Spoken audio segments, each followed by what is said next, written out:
Prices in Medellin have shot through the roof. So now things that before were $200, $300, now $600, $700. Prices are going up, tourism is going up, and unfortunately, the problems that we have is that a neighborhood of Medellin, which is called Laureles, some of you may know, have been voted the coolest neighborhood in Medellin.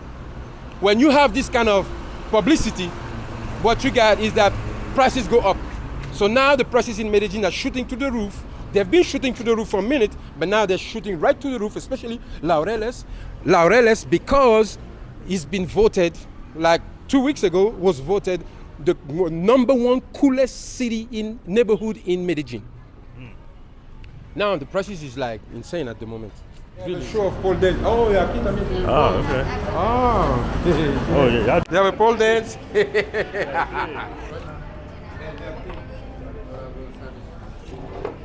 Venimos para el 2x1, señora. Yeah.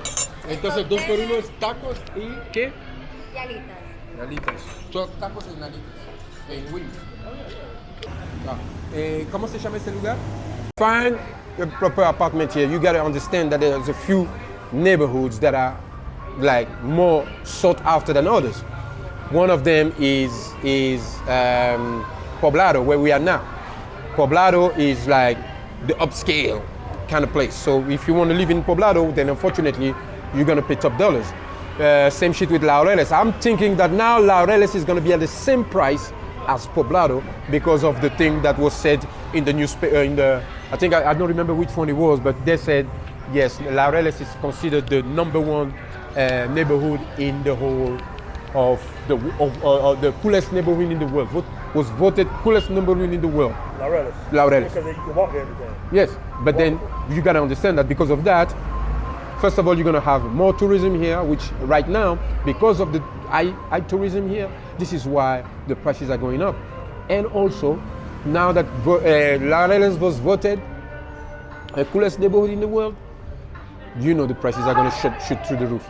So what you gotta do, you gotta understand that there's some barrios here, there's some neighborhoods where they are not as fancy as around here, but they are just as safe as around here, and they are just as cool as around here. It's just that there's less tourism over there. There's less tourists going there. Of course, when you live in these kind of areas, the good thing is that you're gonna meet locals.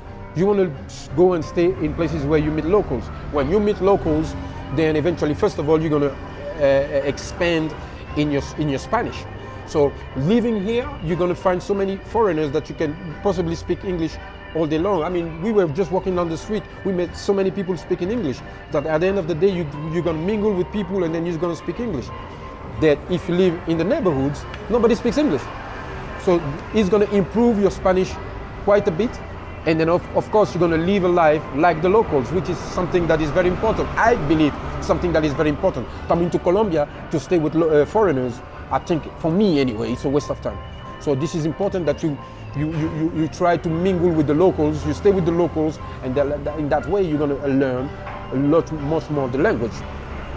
So there are some barriers that you can go to that are not around here. Of course, some of them that people will like raise their eyebrows is something like Bejo.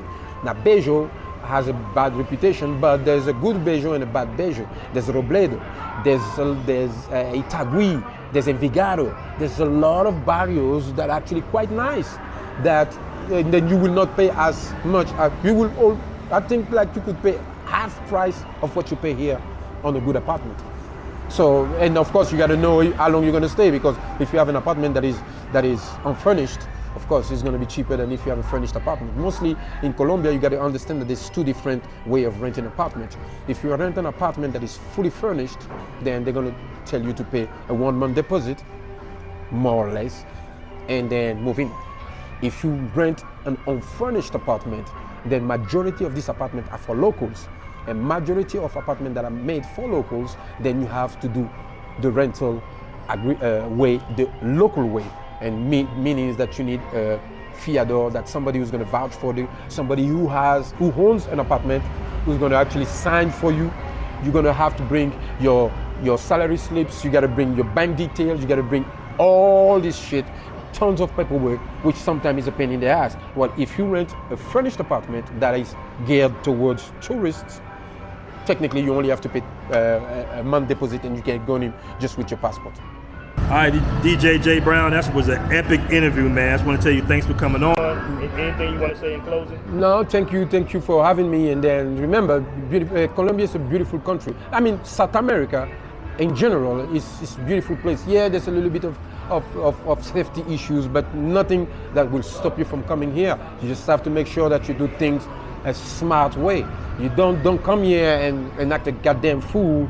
Don't come here and then think that. I understand that a lot of you, when you come here, you kind of lose your mind like kids in a candy store, and it's so good.